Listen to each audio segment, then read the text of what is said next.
Okay, so I'm going to be doing a speech over a change in policy, and the policy that I would like to change is including camping and outdoor activities, outdoor education in public schools and private schools.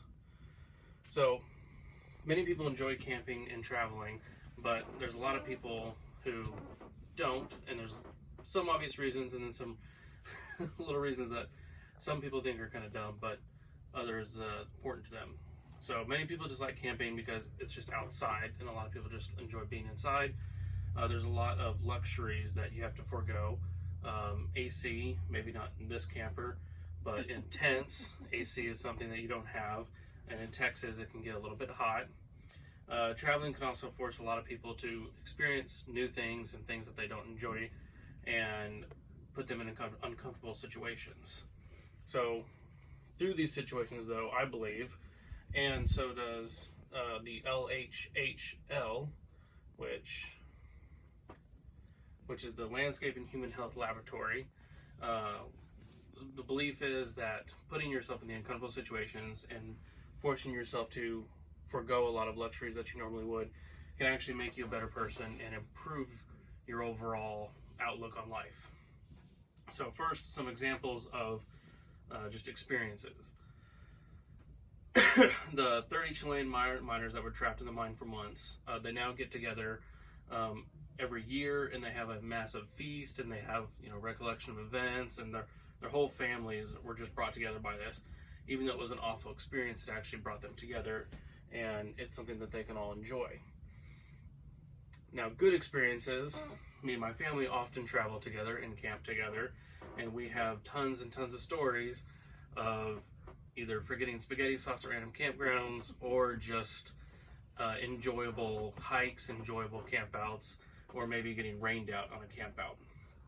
Recently, I went on a backpacking trip across Northern Ireland on the Causeway Coastal.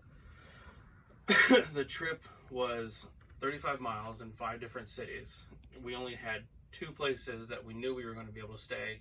So for the other 4 nights, we were crossing our fingers and hoping for the best. But even though that trip was a lot of uncomfortable situations and a lot of awkward situations and a lot of just complete newness that we just had to figure out on a whim, overall it made me a better person, and it made me be able to come across those challenges and overcome challenges much easier. So how do these shape my relationships? So humans are social creatures. Even those who are introverts like me are still somewhat social creatures. So being able to share experiences with someone else allows us to connect more easily with not only that person, but to connect easier with other people around us.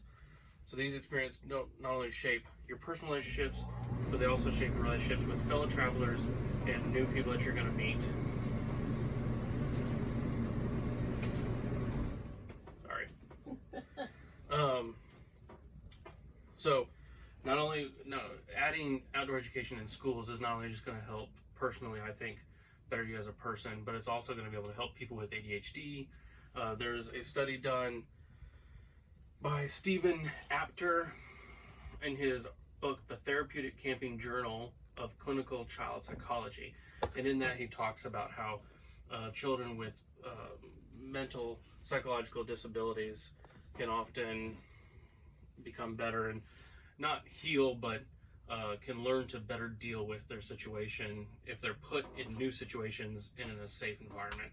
So a safe environment is somewhere, outside where, they have the room to just go around and be crazy and calm down for a little bit, but then we can also teach them how to build stuff and work with their hands.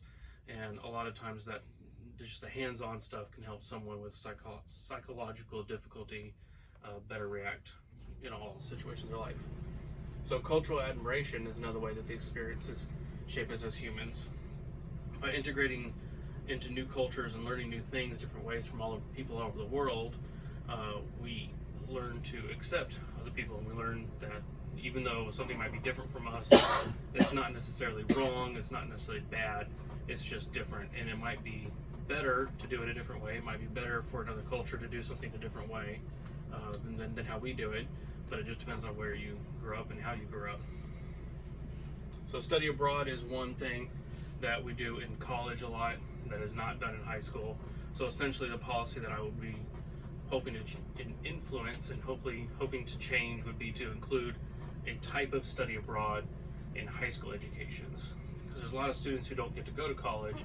There's also a lot of students who go to college that don't get to do study abroads. And for me personally, that was probably the time of my life that I learned the most in college was on study abroad, and most of it was just learning how to interact with the world around me and the people around me, and how to conduct myself in a situation that was uncomfortable and foreign. So by including a study abroad in a high school environment, we're better preparing these high school students who may not be able to go to college or may not be able to do a study abroad in college, or maybe if they do, they've already done one before, and they'll be even better prepared for the newness, the unknowing, and the uncomfortable situations that they're going to find themselves in college. They'll be better prepared for those. There's also an article by the Sierra Club, which is a adventure outdoors club in California, and they talked about how, much like the Boy Scouts of America helps train boys, young boys, from Cub Scouts onto Boy Scouts, helps train them to work their hands and how to conduct themselves as young men and in uncomfortable situations, and how to learn just to cook and to go about their daily life. The Sierra Club does that for not only just young kids, but all the way up to young adults and on. And it just helps us interact with our environment, interact with uncomfortable situations and unknown situations around us, and in turn we can hopefully interact and be around and better interact with the world around us in new situations, new cultures, and new ideas. Thanks.